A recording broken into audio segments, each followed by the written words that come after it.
মেয়েরাই মেয়েদের সবচেয়ে বড় শত্রু হয়। আজকে বাস্তব একটা ঘটনা আপনাদের সাথে শেয়ার করব। এই ঘটনাটা শুনলেই বুঝতে পারবেন একটা নারী হয়ে আরেকটা নারীর প্রতি কতটা অবিচার করতে পারে। আর এই ধরনের নারীদের কারণে বিভিন্ন পরিবারে বিভিন্ন রকম অশান্তি হচ্ছে এবং লাস্ট মুহূর্তে বিবাহ বিচ্ছেদও হয়ে যাচ্ছে। একটি সাধারণ মেয়ে ভালোবেসে বিয়ে করে ঢাকায় আসে। প্রথম দিন থেকেই শুরু হয় তার জীবনে অত্যাচার। শাশুড়ির মনোভাব ছিল খুবই কঠোর। মেয়েটি যখন বাপের বাড়ি থেকে কিছু না নিয়ে আসতো, শাশুড়ি তখন অপমান করতেন। মেয়েটির পরিবারের কেউ এলে শাশুড়ি তাদেরকেও ছোট করতেন। এরপর যখন প্রথমবার গর্ভবতী হলেন, তখনও শুরু হলো তার দুঃখের নতুন অধ্যায়। অসুস্থ অবস্থায় খাবার না দেওয়ার কথা তো ছিলই। শাশুড়ি তার স্বামীকে মিথ্যা বলে তার সাথে ঝগড়া লাগাতেন। তবুও আল্লাহর অশেষ রহমতে এক ফুটফুটে কন্যা সন্তানের জন্ম দিলেন। কিন্তু শাশুড়ির অত্যাচার থামল না। ধৈর্য ধরে সহ্য করতেন। মেয়েটির বয়স যখন 3.5 বছর, এর ভেতর আবার মেয়েটির শাশুড়ি তার ছোট ছেলেকে বিয়ে করালেন। সেই বউকে কখনো কোনো কাজ করতে দেওয়া হতো না। তাকে সবার সামনে বিশেষভাবে খাওয়ানো হতো, কারণ ছোট ছেলের বউ ছিল বড়লোক বাড়ির মেয়ে, আর বড় ছেলের বউ ছিল মধ্যবিত্ত পরিবারের মেয়ে। তাই হয়তো তাদের মন মতো হয়নি।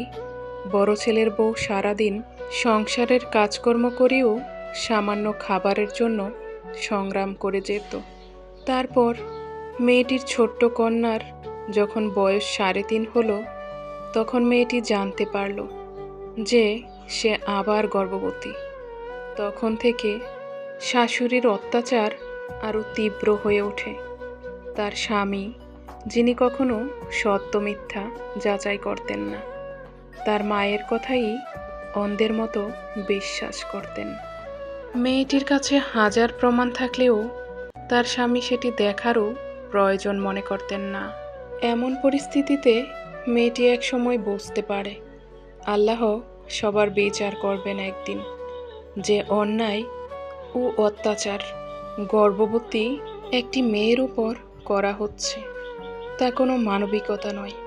কিন্তু সে জানতো একদিন এই সব অত্যাচারের শেষ হবে। আল্লাহ তার সব কষ্টের পরিপূর্ণ বিচার করবেন। কিছু নারী পুরোপুরি বিধ্বস্ত হয়েও নিজেকে খুব পরিপাটিভাবে উপস্থাপন করতে পারে। সৃষ্টিকর্তা তাদের এক দৈবিক শক্তি দিয়েছেন, যে শক্তির জোরে মনের মধ্যে ভূমিকম্প চেপেও তারা হাসতে পারে।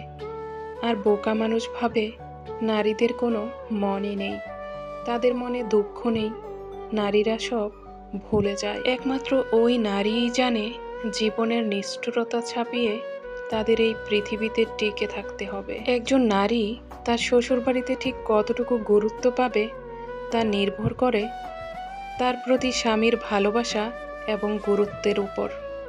যে নারী তার স্বামীর ভালোবাসা পায়, স্বামী তাকে গুরুত্ব দেয় এবং মূল্যায়ন করে, সেই নারীকে শ্বশুরবাড়ির কেউই অসম্মান করতে পারে না। বিয়ের পর শ্বশুরবাড়ির অন্যান্য মানুষগুলোর চাইতে সঙ্গী ভালো হওয়াটা জরুরি। সঙ্গী ভালো হলে শ্বশুরবাড়ির অন্যান্য মানুষ যেমনই হোক তবুও সংসারে টিকে থাকা যায়। তবে সঙ্গী যদি ভালো না হয়, তবে সেখানে অন্য সবাই ভালো হলেও সংসার করাটাই কঠিন হয়ে দাঁড়ায়। একজন নারীর জন্য স্বামীর মানসিক সাপোর্ট এবং ভালোবাসা একজন নারীকে দাম্পত্য জীবনের প্রতি মনোযোগী করে তোলে। সেই সাথে স্ত্রীর প্রতি স্বামীর যত্নশীল মনোভাব, স্ত্রীর প্রতি সহমর্মিতা থাকলে সেখানে অনায়াসে যোগের পর যোগ একজন নারী পার করে দিতে পারে।